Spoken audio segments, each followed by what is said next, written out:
কলকাতার new market এলাকার Marco street, সদর স্ট্রিট, পার্ক স্ট্রিট সহ প্রায় অর্ধশত ছোট বড় সড়কের পাশে গড়ে উঠেছে হাজারের বেশি আবাসিক হোটেল। শুধু বাংলাদেশি পর্যটকদের কথা মাথায় রেখেই এসব ব্যবসা প্রতিষ্ঠান গড়ে ওঠে। তবে দীর্ঘ প্রায় 2 বছর ধরে বাংলাদেশিদের জন্য ভারতের পর্যটন ভিসা বন্ধ থাকায় বিপাকে পড়েন কলকাতার ব্যবসায়ীরা। গেল বৃহস্পতিবার বাংলাদেশিদের জন্য আবারও ভিসা চালুর ঘোষণা দেন ঢাকায় নিযুক্ত ভারতীয় হাইকমিশনার দীনেশ ত্রিবেদী।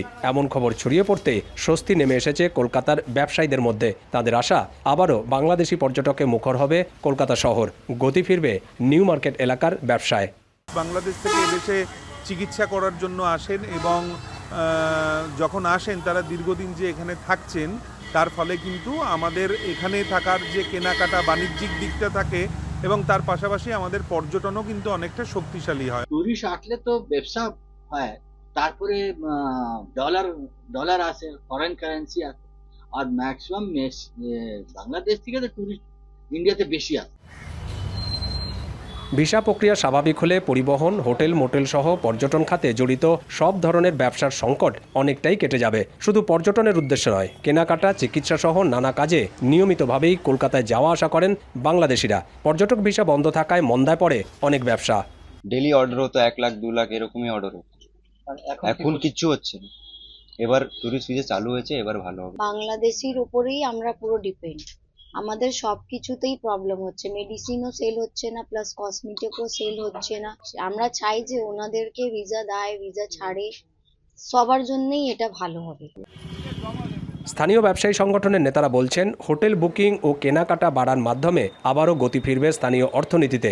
এরই মধ্যে ব্যস্ততা বেড়েছে ব্যবসায়ীদের। সবার আশা, বাংলাদেশি পর্যটকে আবারও মুখর হবে কলকাতার নিউ মার্কেট।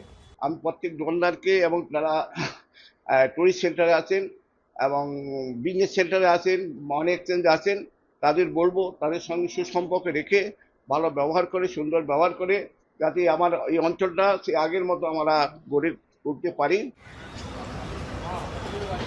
বাংলাদেশি পর্যটকের অভাবে প্রায় 2 বছর ধরে কার্যত ধুঁকতে থাকে কলকাতার পর্যটন সংশ্লিষ্ট ব্যবসা খাত। অনেকেই ব্যবসা ছেড়ে বিকল্প আয়ের পথ বেছে নিয়েছেন। কর্মহীন হয়ে পড়েছেন বহু মানুষ।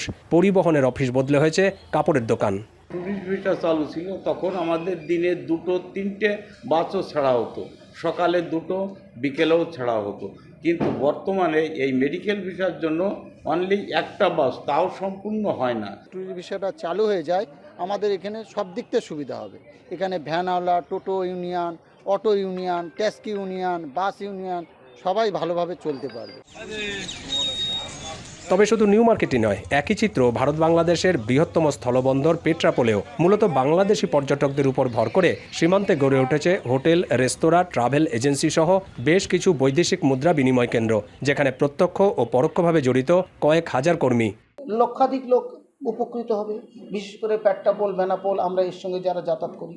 এখন প্যাসেঞ্জার 400, 450, 500, যাই হোক এরকম কাছাকাছি, ম্যাক্সিমাম 500-600, কিন্তু এটা পার ডে 6-7 হাজার হয়ে যাবে। ভারত সরকারের পরিসংখ্যান অনুযায়ী 2023 সালে ভারতে যাওয়া বিদেশি পর্যটকের মধ্যে বাংলাদেশিদের সংখ্যা সবচেয়ে বেশি। ওই বছর রেকর্ড প্রায় 22 লাখ বাংলাদেশি ভারত ভ্রমণ করেছেন। 2025 সালে এই সংখ্যা নেমে এসে মাত্র 4.5 লাখে। দীপক দেবনাথ, এখন কলকাতা।